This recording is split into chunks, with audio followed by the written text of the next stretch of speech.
Hi everyone! Sa video na ito ay magluluto tayo ng ginisang munggo with dilis.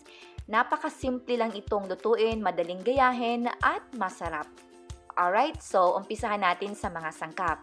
First off, kailangan natin ng mung beans or munggo, dilis, spinach or pwedeng malunggay, red onions, bawang, kamatis, luya,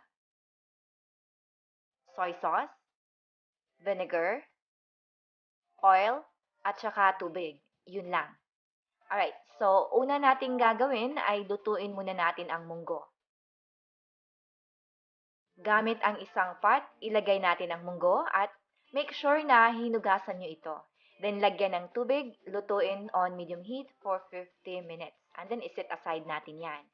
Then kuha tayo ng pan, lagyan ng konting oil lang kasi kumbaga prituhin natin ang dilis. Niluto ko ito for like 4 minutes on medium-high heat. Then once maluto na, iset aside lang natin together with the munggo.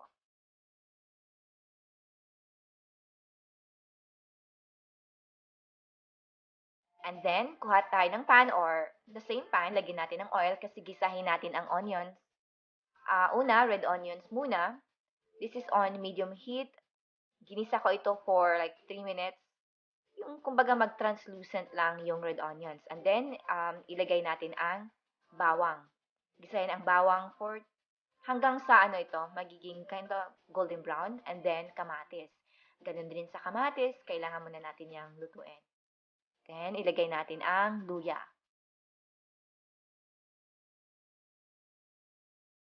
Pagkatapos nitong magisa, ilagay natin ang munggo kasama yung liquid kung saan natin ito pinakuluan.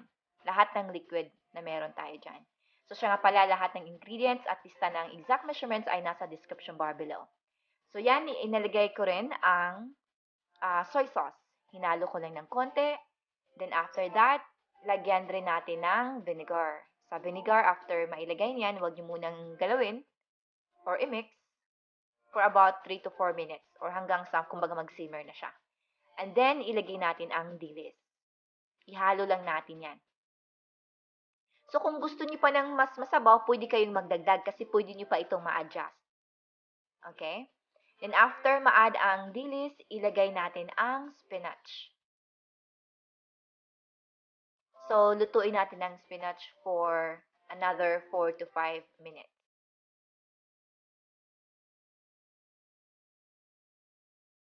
Alright, so at this point, ito na yon. So, yun na nga, kung kailangan pa ng more water, pwede nyo pang lagyan.